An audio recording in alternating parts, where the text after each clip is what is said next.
Hello students. आज की इस वीडियो में हम हिंदी एक्सप्लेनेशन सुनेंगे। I have a dream by Martin Luther King junior इस टेक्स्ट की। इस वीडियो में आप लोगों को कंप्लीट और डिटेल्ड एनालिसिस मिलेंगे, वो भी हिंदी में। तो ये टेक्स्ट एक्चुअली एक स्पीच है जो कि मार्टिन लूथर किंग जूनियर ने दिए थे on 28th August 1963। कहाँ से वो ये स्पीच डिलीवर किए थे? लिंकन मेमोरियल हॉल से during the march on Washington for jobs and freedom.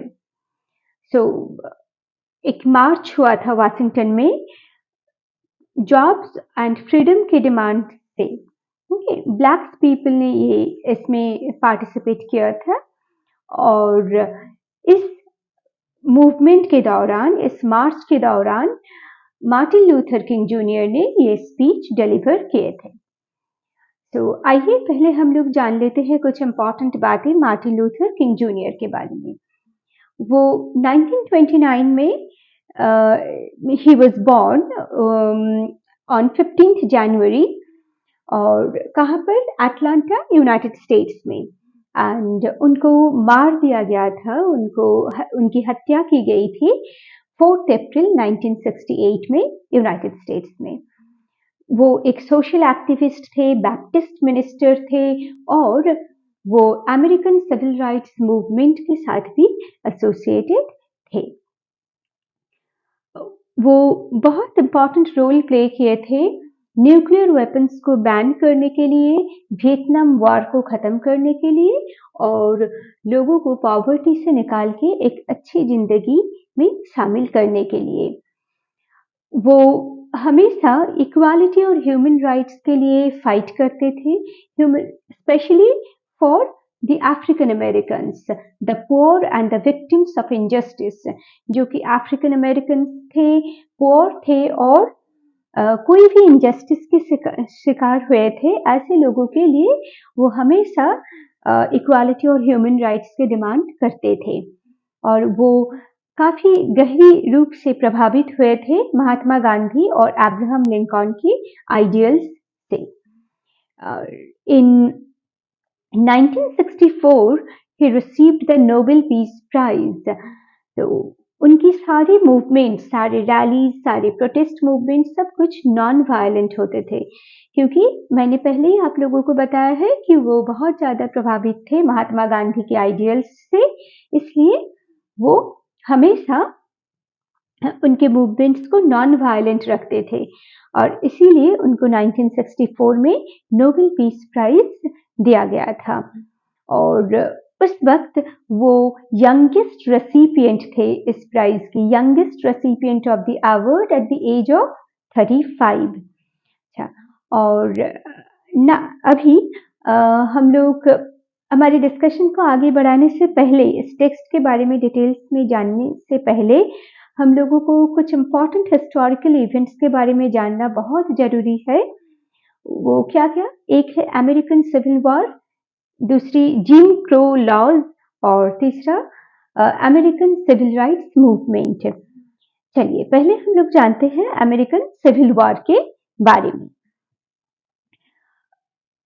तो ये कब हुआ था? 1861 से 1865 तक ये हुआ था। ये दोनों साइड, अमेरिका के, यूनाइटेड स्टेट्स के दोनों साइड्स, एक है नॉर्दर्न साइड जो कि जाना जाता है दी यूनियन के नाम से और एक है सादर्न पार्ट जो कि जाना जाता है दी कॉन्फेडरेसी के नाम से। ये दोनों पार्ट के बीच में ये फाइट हुआ था, किसलिए? Over the enslavement of black people, कि ब्लैक पीपल को स्लेव बना के रखा जाए या नहीं, इसके ऊपर ये वार हुआ था।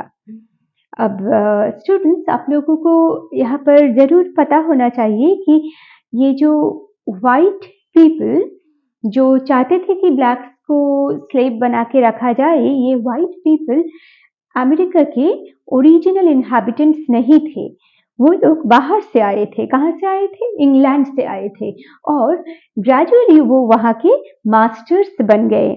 अमेरिका के जो पार्ट्स में वो लोग रहते थे वहाँ के मास्टर्स बन गए और वो बहुत सस्ते लेबर के लिए वो अफ्रीका से स्लेव्स खरीद के लाते थे और ये स्लेवरी सिस्टम अमेरिका में प्रैक्टिस किया जाता था 17th सेंचुरी से। और आप लोगों को जरूर पता होगा कि अमेरिका ने इंडिपेंडेंस डिक्लेयर किया था 1776 में, बट हम लोग अमेरिकन सिविल वॉर के बारे में जान रहे हैं कब? 1861 से 1865 तक ये फाइट हुआ था, ये वॉर हुआ था।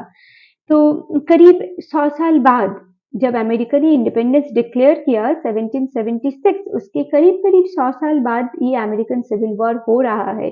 मतलब वो डिक्लेरेशन ऑफ इंडिपेंडेंस केवल पेपर में ही था, वो एक्चुअली इम्प्लीमेंटेड नहीं हुआ था, राइट? अब हम लोगों को जानना होगा कि क्यों ये अमेरिकन सिविल वॉर हुआ था, ठीक है? तो सादर्न स्टेट्स जो थे अमेरिका के वो एग्रीकल्चर बेस्ड थे, इसलिए उन लोगों को बहुत ज्यादा लेबर फोर्स चाहिए था, बहुत ज्यादा लोगों की जरूरत थी जो कि टोबैको, कॉटन और सुगर केन प्लांटेशंस में काम कर सके। और ये सादर्न स्टेट्स इसी वजह से ये सादर्न स्टेट्स ने स्लेवरी को लीगलाइज्ड कर लिया था और दूसरी तरफ नॉर्दर्न स्टेट्स जो कि इंडस्ट्रियलाइजेशन के द्वारा प्रभावित थे, वो लोग चाहते थे कि ये स्लेवरी सिस्टम को उठा दिया जाए। और ये जो लेबर फोर्स था सादर्न स्टेट्स में, ये करीब करीब 4 मिलियन एनस्लेव्ड ब्लैक्स वहां पर थे, ठीक है? इसका जो नंबर है करीब करीब 4 मिलियन, मतलब 40 लाख स्लेव्स। तो अगर आप लोग उन लोगों के बारे में और भी डिटेल्स में जानना चाहते हैं, कैसे वो लोग को टॉर्चर किया जाता था, कैसा लाइफ वो लोग लीड करते थे, तो मैं आप लोगों को जरूर रेकमेंड करूंगी एक मूवी देखने के लिए, वो है 12 Years a Slave। और मैंने इस मूवी का लिंक भी डिस्क्रिप्शन बॉक्स में दे रखा है, आप लोग वहां से जाके एक बार वो मूवी देख सकते हैं। और ये जियो सिनेमा में भी अवेलेबल है, अगर आप लोग वहां पर देखना चाहें वो भी देख सकते हैं। अच्छा, तो क्या हुआ, जो 1865 तक जो ये अमेरिकन सिविल वॉर हुआ था, उसके वजह से इन 1865 स्लेवरी वाज अबॉलिश्ड। स्लेवरी खत्म, स्लेवरी सिस्टम को खत्म बोल के डिक्लेयर किया गया था लीगली, ठीक है? लेकिन लीगली ये स्लेवरी अबॉलिश होने के बाद भी लोगों की मेंटेलिटी और एटीट्यूड स्लेव्स के तरफ चेंज नहीं हुआ था। वो लोग अभी भी ब्लैक स्किन्ड लोगों को स्लेव्स बोल के ही मानते थे। इसलिए इस वार के साथ साथ स्लेवरी सिस्टम खत्म नहीं हुआ। नाउ सेकंड जो इम्पोर्टेंट हिस्टोरिकल इवेंट था जिम क्रो लॉज, उसके बारे में हम लोग जानते हैं। ये 1877 से 1954 तक था। ये कोई एक लॉ नहीं है, इसके अंदर बहुत सारे लॉज थे। और ये क्यों एनफोर्स किया गया था? ये सारे लॉज एनफोर्स किया गया था रेशियल सेपरेशन और सेग्रीगेशन को मेंटेन रखने के लिए। मतलब पब्लिक प्लेसेस में लाइक पब्लिक ट्रांसपोर्टेशन, स्कूल्स और पार्क्स, सिमेट्रीज, थिएटर्स, रेस्टोरेंट्स, ये सब जगह पे वो लोग हमेशा दो सेगमेंट्स रखते थे। एक जो प्रिजर्व्ड था, जो कि रिजर्व्ड था ओनली फॉर व्हाइट्स, और वहां पर बोर्ड्स लगाया हुआ रहता था फॉर व्हाइट्स ओनली। वहां पर कोई भी ब्लैक पीपल नहीं जा सकता था। ब्लैक्स के लिए अलग से स्पेस डेजिग्नेटेड रहता था, तो जो कि उनके हिसाब से बहुत कम है। Okay, so they were not actually given equal human rights. कभी भी उन लोगों को समान अधिकार नहीं दिया जाता था। और ये चलता रहा कब तक? 1954 तक। अच्छा, अब आइए हम लोग तीसरी जो इम्पोर्टेंट इवेंट है उसके बारे में जानते हैं, American civil rights movement. The civil rights movement was a mass protest movement. तो ये एक मास प्रोटेस्ट मूवमेंट था जो कि किसके खिलाफ लड़ा गया था? Racial discrimination and segregation. Southern United States में 1950s तक जो रेशियल डिस्क्रिमिनेशन और सेग्रीगेशन था उसके खिलाफ ये सिविल राइट्स मूवमेंट शुरू हुआ था। और ये भी एकदम नॉन वायलेंट प्रोटेस्ट मूवमेंट था। और this movement of the 1950s and 60s broke the pattern of public facilities being segregated by race. So इसी समय में 1950s और 60s में जो सिविल राइट्स मूवमेंट हुआ था उसके वजह से जो पैटर्न ऑफ पब्लिक फैसिलिटीज वहां पर था कि ब्लैक्स के लिए अलग, व्हाइट्स के लिए अलग, ये सिस्टम तब से धीरे धीरे खत्म होना शुरू हुआ। ओके, तो यहाँ पर मैं आप लोगों को एक बहुत ही इम्पोर्टेंट हिस्टोरिकल इवेंट के बारे में बताना चाहूंगी जो कि हुआ था 1955 में। 1 दिसंबर 1955 में हुआ था। रोजा पार्क्स, एक महिला जिनका नाम है रोजा पार्क्स, उन्होंने एक बस में वो चढ़ी थी इन मॉन्टगोमेरी अलाबामा, इस जगह पे। सो वो बस के एकदम पीछे जाने की वजह वो सामने ही बैठी थी और पीछे की जगह ब्लैक्स के लिए डेजिग्नेटेड था, लेकिन वो सामने ही बैठी थी। और जब धीरे धीरे बस भरना शुरू हुआ और उनको बोला गया कि आप ये सीट छोड़ दीजिए और पीछे जाके बैठिए क्योंकि ये सीट व्हाइट पैसेंजर्स के लिए है, तब उन्होंने रिफ्यूज किया, वो जाने से इनकार की। और उनकी जो ये रेजिस्टेंस थी, इसके वजह से एक बहुत बड़ा सोशल मूवमेंट स्टार्ट हुआ जो कि largest, like one of the largest social movement है हिस्ट्री में, जिसका नाम है मॉन्टगोमेरी बस बॉयकॉट। ये बहुत ही इंपॉर्टेंट हिस्टोरिकल इवेंट है और ये अमेरिकन सिविल राइट्स मूवमेंट में बहुत ही इंपॉर्टेंट रोल प्ले करता है। अच्छा, अब आइए हम लोग टेक्स्ट के बारे में डिटेल्स में जानते हैं। तो ये बहुत ही इन्फ्लुएंशियल स्पीच है जो कि मार्टिन लूथर किंग जूनियर ने डिलीवर किए थे 28 अगस्त 1963 में लिंकन मेमोरियल से, और during the march on Washington for jobs and freedom. So, A. Philip Randolph and Bayard Rustin organized the march. ये दोनों इंसान, A. Philip Randolph and Bayard Rustin, इन्होंने ये मार्च को ऑर्गेनाइज किया था। ये जो आप लोग मार्च मतलब जो मिছিল होता है इसे मार्च कहते हैं। तो मार्च ऑर्गेनाइज किया था किसने? Against Jim Crow laws. मतलब आप लोगों को पहले ही बता दिया क्या है जिम क्रो लॉज। सो जो अलग अलग व्हाइट और ब्लैक्स के लिए डेजिग्नेटेड स्पेसेस रहता था पब्लिक प्लेसेस में, उसको ये लॉ लीगली अप्रूव करता था, राइट। सो इसके खिलाफ ये मूवमेंट किया गया था और करीब 2 लाख सिविल राइट्स सपोर्टर्स रास्ते में उतर आए थे इसके सपोर्ट में, इस मार्च में शामिल होने के लिए। और ये हिस्ट्री की, पृथ्वी की इतिहास में ये one of the largest political rallies है, ठीक है।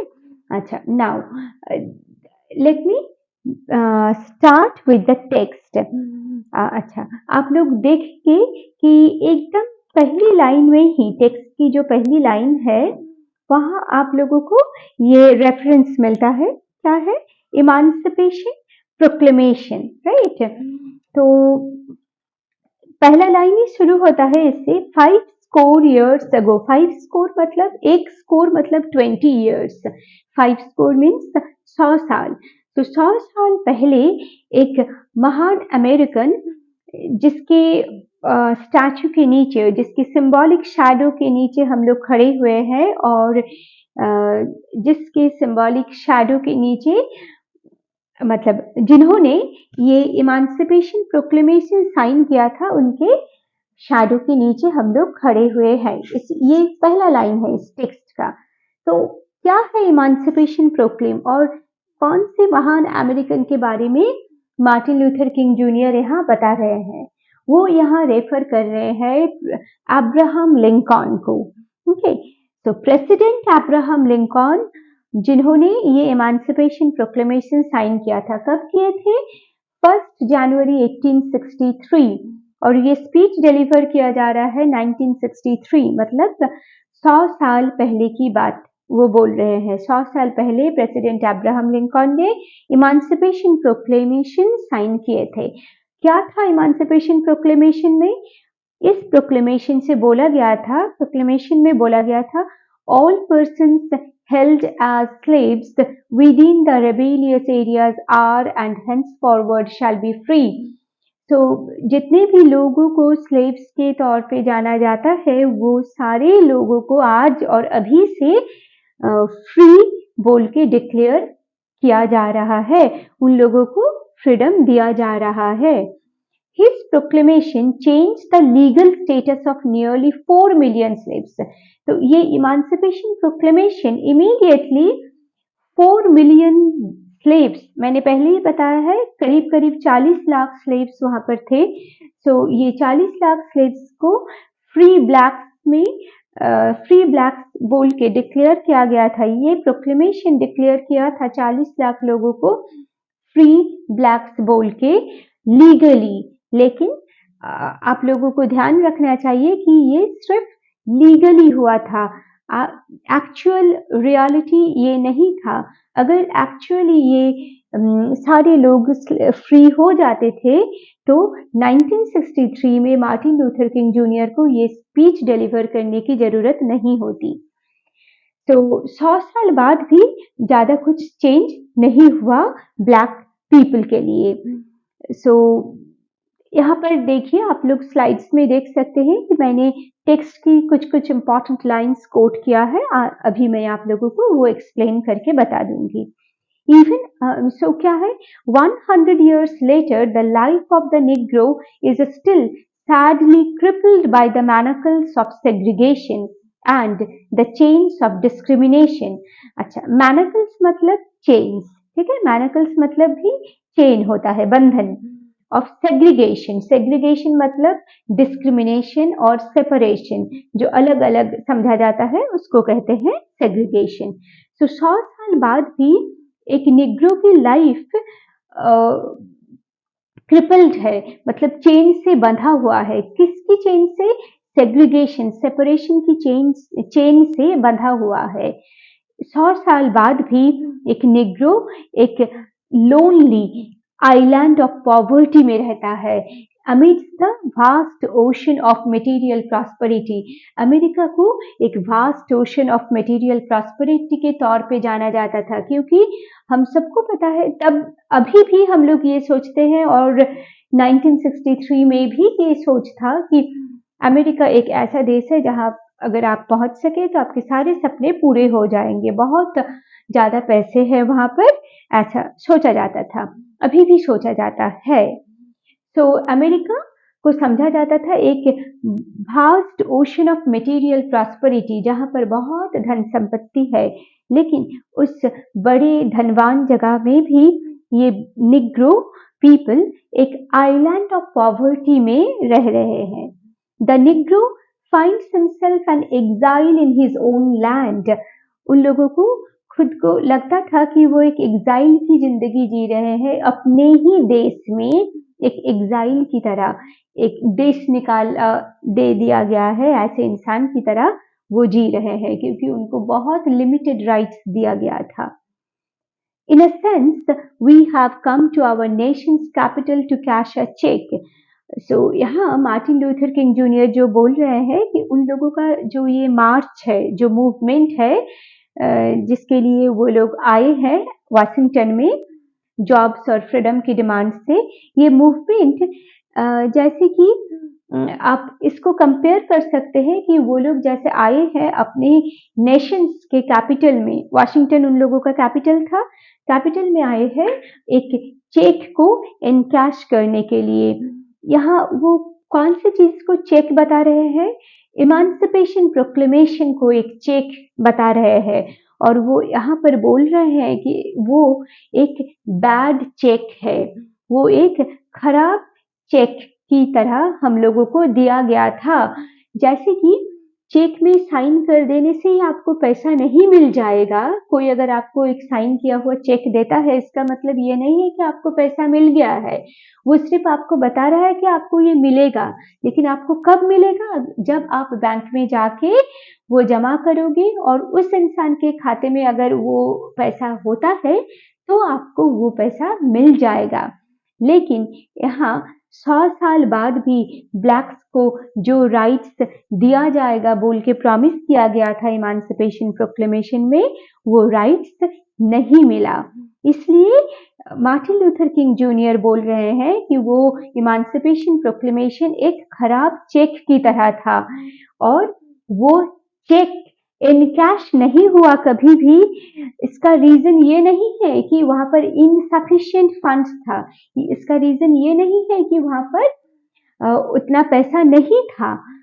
रादर इसका रीजन क्या है कि आप लोग वो राइट्स हम लोगों को देना नहीं चाहते हैं, ठीक है? तो इसलिए वो इसको एक बैड चेक बोल रहे हैं। अच्छा, अब देखिए क्या बोल रहे हैं कि but the African American refuse to believe that there were insufficient funds in the great vaults of opportunity of the nation. So African American और ब्लैक्स वो ये विश्वास ही नहीं करना चाहते थे कि अमेरिका में उन लोगों के लिए उतना पैसा, उतना राइट्स ये सब नहीं है, क्योंकि अमेरिका तो एक बहुत बड़ा वॉल्ट है अपॉर्चुनिटीज का, पैसों का।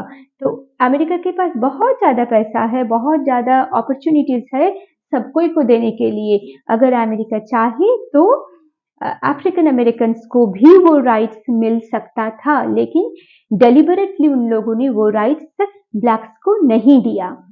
People gathered there to remind the authorities, now is the time to make real the promises of democracy. So आज ये 2 लाख लोग, करीब करीब 2 लाख लोग यहाँ पर आए हैं, किस लिए?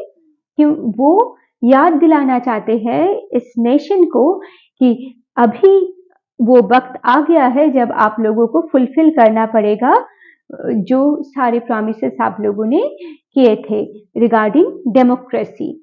Now is the time to open the doors of opportunity to all of God's children. अभी वो वक्त आ गया है जब आप लोगों को सारे दरवाजे, अपॉर्चुनिटीज के सारे दरवाजे खोलने पड़ेंगे for all of God's children. भगवान के सारे बच्चों के लिए जो दरवाजे आप लोगों को अभी खोलना पड़ेगा। They wanted to build the nation upon the solid rock of brotherhood. वो चाहते थे नेशन को तैयार करने, कहाँ पर? सॉलिड रॉक ऑफ ब्रदरहुड, मतलब व्हाइट और ब्लैक्स के बीच एक ब्रदरहुड का रिलेशनशिप रहे, वो ये चाहते थे। सो 1963 is not an and but a beginning. Martin Luther बता रहे हैं यहाँ पर कि 1963 में सारी मूवमेंट्स या सारा कुछ खत्म नहीं हो रहा है, ये एक नया बिगिनिंग है, नई शुरुआत है। These revolts should continue until the bright day of justice should emerge. और ऐसा ही विद्रोह हो, ऐसा ही मूवमेंट चलता रहेगा जब तक उन लोगों को जस्टिस नहीं मिलता है।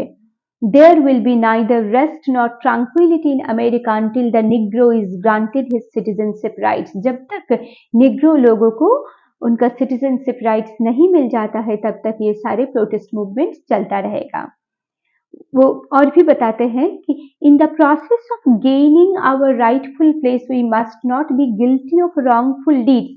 ये बहुत इंपॉर्टेंट है। वो क्या बता रहे हैं यहाँ पर कि हम लोगों को राइट्स चाहिए, हम लोगों को अपना अधिकार वापस चाहिए, ये सही है, लेकिन इसके प्रोसेस में, हम लोगों के अधिकार को वापस लाने की प्रोसेस में हम लोग कभी भी अपने आप को दोषी साबित ना करें खराब काम के लिए। हम लोग कोई अपराध नहीं करेंगे। हम लोगों को अपना फ्रीडम कभी भी नहीं खरीदना है लोगों की हेट्रेड से, ठीक है? हम लोग कभी भी लोगों को अपने तरफ से हेट्रेड, बिटरनेस ये सब नहीं देंगे। हम लोग कभी भी कोई भी वायलेंट मूवमेंट नहीं करेंगे। हमेशा हम लोग डिग्निटी और डिसिप्लिन के साथ हम लोग अपना स्ट्रगल जारी रखेंगे और अपना अधिकार वापस जरूर पाएंगे। और वो और भी बताते हैं कि हम लोगों को क्यों ये करना है, क्योंकि बहुत सारे वाइट पीपल है, बहुत सारे लोग ऐसे भी है वाइट पीपल जो हमारे मूवमेंट के साथ है, जो हमारे अच्छे चाहते हैं। तो हम लोगों को कभी उन्हें ठेस नहीं पहुंचाना है और हम लोग को हमेशा याद रखना चाहिए कि कभी हम अकेले वॉक नहीं कर सकते, कभी हम अकेले आगे नहीं बढ़ सकते। हम लोगों को वाइट पीपल के भी साथ चाहिए। सो वाइट और black together can walk forward. हम लोग इस देश को भी आगे ले जा सकते हैं जब व्हाइट और ब्लैक एक साथ मिलके काम करेंगे। इस टेक्स्ट में बहुत बार ये पूछा गया है, मतलब वो अपनी स्पीच में ये बताते हैं कि बहुत सारे लोग उनको पूछते हैं when will you B satisfied, आप लोग कब सैटिस्फाइड होंगे। तो वो बताते हैं कि as long as we can never be satisfied। अच्छा, वो बताते हैं कि हम लोग तब तक सेटिस्फाइड नहीं होंगे जब तक एक निग्रो को विक्टिम होना पड़ेगा पुलिस टॉर्चर के, पुलिस ब्रुटालिटी के हाथ में एक निग्रो को एक विक्टिम होना पड़ेगा, तब तक हम लोग सेटिस्फाइड नहीं हो सकते। मतलब क्या है कि कभी कभी ऐसा होता है कि कोई ब्लैक वो शायद निर्दोष है, उसने कुछ नहीं किया है, लेकिन कोई घटना जब घट रहा है, कोई इलीगल एक्टिविटीज जब हो रहा है, अगर वहां पर कोई ब्लैक इंसान है तो पुलिस हमेशा उसी को दोषी समझ लेता है। पुलिस कभी भी सेकंड थॉट नहीं देता है कि ब्लैक के जगह व्हाइट भी दोषी हो सकता है। तो वो जो ब्लैक पीपल है जो कि दोषी नहीं है, उन लोगों को बहुत टॉर्चर सहना पड़ता है पुलिस ब्रुटालिटी का। तो ये जब तक चल रहा है तब तक वो कभी सेटिस्फाइड नहीं होंगे। As long as our body is heavy with the fatigue of travel, cannot gain lodging in the motels of highways and the hotels of the cities। तो जब तक हम लोगों को समान अधिकार नहीं मिल जाता है हर पब्लिक प्लेसेस में, लाइक वो लोग मॉटल्स जो कि इन जैसा है, रेस्टिंग प्लेसेस है, मॉटल्स और होटल्स में वो लोगों को सारे मॉटल्स और होटल्स में उन लोगों को एक्सेप्ट नहीं किया जाता था। तो जब तक ये चल रहा है कि वो लोग अपने हिसाब से कोई होटल या मॉटल में नहीं रह सकते, तब तक ये मूवमेंट जारी रहेगा। As long as the Negro's basic mobility is from a smaller ghetto to a larger one, जब तक निग्रो लोगों को एक छोटे से जगह से निकाल के एक बड़े से जगह पे रखा जा रहा है, मतलब उससे थोड़ा सा बड़ा जगह, लेकिन वो भी एक घेटो की तरह ही है, मतलब वहां पर भी बेसिक ह्यूमन राइट्स सब कुछ अवेलेबल नहीं है। All the amenities of a good life are not available. सारी जीवन यापन की सारी सुख सुविधाएं वहां पर नहीं है। तो जब तक एक निग्रो सिर्फ एक छोटे जगह से उठकर एक बड़े जगह पे जा रहा है, लेकिन समान अधिकार नहीं दिया जा रहा है, तब तक ये मूवमेंट चलता रहेगा। जब तक बच्चे लोगों को अपने, मतलब ब्लैक पीपल के जो सब बच्चे हैं, उन लोगों को अपना सेल्फहुड, अपनी आत्मसम्मान को खोना पड़ रहा है। किस लिए? क्योंकि जब भी वो कहीं जगह जा रहे हैं वहां पर लिखा देख रहे हैं फॉर व्हाइट्स ओनली। जब तक ऐसे बोर्ड्स लगा हुआ है इस देश में, तब तक ये मूवमेंट चलता रहेगा। जब तक एक निग्रो को एक मिसिसिपी में वोटिंग राइट्स नहीं मिलता है, और जब तक एक निग्रो न्यूयॉर्क में वोट करने लायक कुछ नहीं पाता है, तब तक ये मूवमेंट चलता रहेगा। जब तक उन लोगों को पूरा जस्टिस नहीं मिल रहा है, जैसे कि बहता हुआ पानी सारे लोगों के पास जाता है, वो कोई भेदभाव नहीं करता है, इस बहते हुए पानी की तरह जब तक जस्टिस, न्याय उन लोगों की तरफ भी बहता हुआ नहीं जाता है, तब तक ये मूवमेंट चलता रहेगा। तो उसके बाद देखिए इस स्लाइड में बहुत ही इम्पोर्टेंट एक स्पीच का पार्ट दिया गया है। क्या है? Go back to Mississippi, go back to Alabama, go back to South Carolina, go back to Georgia, go back to Louisiana, go back to the slums and ghettos of our northern cities, knowing that somehow this situation can and will be changed. So ये सारी जगह से black लोग इस movement, इस rally में आए थे और मार्टिन लूथर किंग जूनियर बोल रहे हैं कि आप लोग अपने अपने जगह वापस चले जाइए, लेकिन इस विश्वास के साथ जाइए कि ये सिचुएशन एक दिन जरूर बदलेगा। उसके बाद वो बोल रहे हैं कि आई have a dream. Martin Luther King junior बोल रहे हैं कि वो हमेशा ये सपना देखते हैं कि एक दिन ये नेशन उठेगा और वो अपना जो असली मीनिंग है, true meaning of its creed, क्या है वो असली meaning? We hold these truths to be self evident that all men are created equal. जब तक इस देश में सारे लोगों को ये विश्वास नहीं आ जाता है कि all men are created equal, तब तक ये सारे मूवमेंट चलते रहेंगे। लेकिन वो बोल रहे हैं कि उन्होंने ये सपना देखा है कि एक दिन ये नेशन में सारे लोग ये विश्वास रखेंगे, सारे लोगों को ये विश्वास आएगा कि all men are created equal, सब लोगों को समान रूप से सृष्टि किया गया है। एक दिन ऐसा होगा कि on the red hills of Georgia the sons of former slaves and the sons of former slave owners will be able to sit down together at the table of brotherhood. एक दिन जो स्लेव्स और slave owners के बच्चे साथ में मिलके एक टेबल शेयर करेंगे और उस टेबल को वो कहते हैं टेबल ऑफ ब्रदरहुड। एक दिन ऐसा आएगा जब even the state of Mississippi, a state sweltering with the heat of injustice, sweltering with the heat of oppression, will be transformed into an oasis of freedom and justice.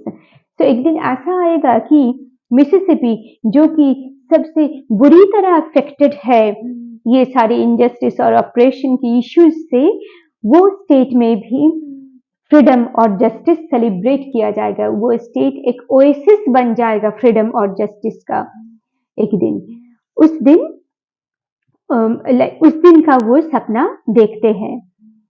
That my 4 little children will one day live in a nation where they will not be judged by the color of their skin but by the content of their character.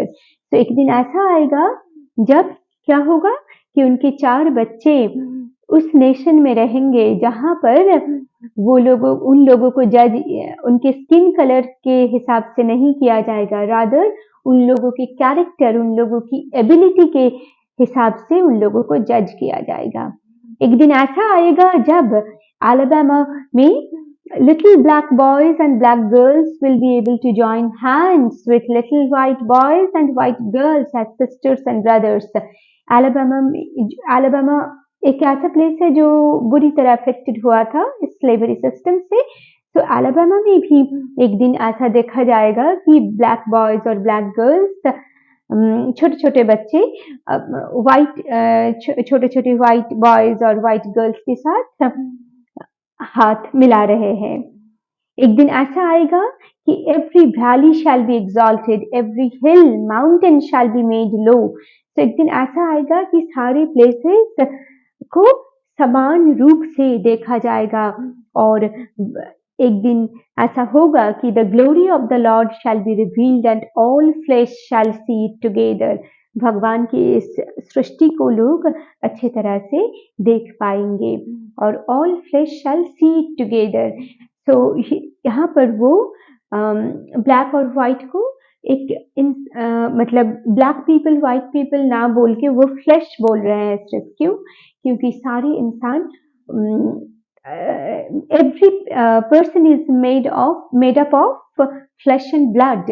सारे इंसान को तैयार किया गया है flash और blood से, हमारे अंदर तो सिर्फ यही है ना। तो वो रेफर करते हैं ब्लैक और व्हाइट को फ्लैश के तौर पे और बोल रहे हैं कि सारे लोगों को ईश्वर की ये सुंदर सृष्टि दिखाई देगी जो कि अमेरिका है। तो होप एंड फेथ क्या है? विथ दिस faith, वो बोल रहे हैं, with this faith we will be able to work together, to pray together, to struggle together, to go to jail together, to stand up for freedom together, knowing that we will be free one day.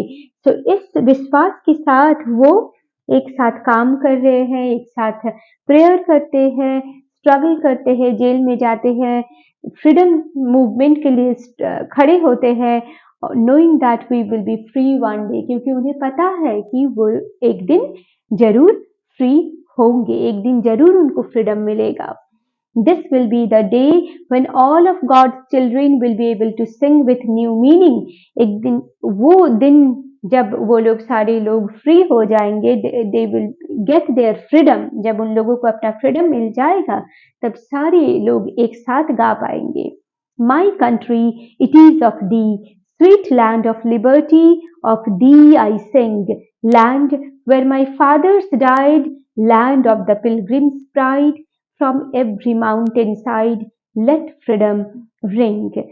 So ये गाना एक और नाम से जाना जाता है, America, simply America कहते हैं इस गाने को। ये एक अमेरिकन देशभक्ति का गाना है और it was written by Samuel Francis Smith, इन्होंने इस गाने को लिखा है और ये गाना अमेरिका के अनऑफिशियल नेशनल एंथम के तौर पे जाना जाता था यूनाइटेड स्टेट्स में before the declaration of the star spangled banner as the official US national anthem in 1931. So 1931 में the Star Spangled Banner को डिक्लेयर किया गया था अमेरिका की नेशनल एंथम बोल के। तो उससे पहले ये गाना my country it is of the, इसको अनऑफिशियली नेशनल एंथम के तौर पे गाया जाता था अमेरिका में। तो let freedom ring from every corner, तो इस स्पीच के साथ वो इस लाइंस के साथ ये स्पीच को खत्म करते हैं। When we let it ring from every village and every hamlet, from every state and every city, we will be able to speed up that day when all of God's children, black men and white men, Jews and Gentiles, Protestants and Catholics, will be able to join hands and sing in the words of the old Negro spiritual. Free at last, thank God Almighty, we are free at last. तो वो बताते हैं कि इस freedom को हर एक कोने, देश की हर एक कोने से रिंग होने दो, मतलब हर एक कोने में ये फ्रीडम गूंजना चाहिए और उस दिन सारे लोग एक साथ ये गाना गा पाएंगे और ये क्लेम कर पाएंगे, बोल पाएंगे कि we are free at last, thank God Almighty, we are free at last. So वो इस दिन का सपना देख रहे हैं ताकि सारे लोगों को फ्रीडम का असली जो पहचान है, असली जो स्वाद है वो मिले। अच्छा, ये स्पीच के बाद क्या हुआ? मार्टिन लूथर किंग जूनियर 1963 में ये स्पीच डिलीवर किए थे। उसके बाद उनको टाइम मैगजीन का 1963 मैन ऑफ द ईयर बोल के डिक्लेयर किया गया था और उनकी जो ये स्पीच है उसकी एक रिकॉर्डिंग को ऐड किया गया था United states national recording registry में। तो ये बहुत ही प्रभावशाली स्पीच था और मुझे आशा है कि आप लोगों को ये समझ में आया है। ये थोड़ा सा कॉम्प्लेक्स टेक्स्ट है बट मुझे आशा है कि आप लोगों को समझ में आया इस हिंदी एक्सप्लेनेशन के बाद। और मुझे कोई भी अगर गलती हुई है मुझसे तो इसके लिए मैं आप लोगों से माफ़ी चाहती हूँ। मेरी हिंदी उतनी अच्छी नहीं है, फिर भी मैंने कोशिश किया कि आप लोगों को ये टेक्स्ट एक्सप्लेन कर पाऊँ। So thank you so much for watching the video till the end. आप लोगों ने ये वीडियो पूरी देखी, इसके लिए आप लोगों को बहुत बहुत धन्यवाद। अब आगे भी मेरे साथ रहिए और अगर आपको ये अच्छा लगा है तो kindly like, share and subscribe और अगला वीडियो जरूर देखिएगा। उसमें मैं आप लोगों को इस टेक्स्ट के ऊपर जो क्वेश्चंस है इम्पोर्टेंट वो मैं दूंगी। Thank you so much.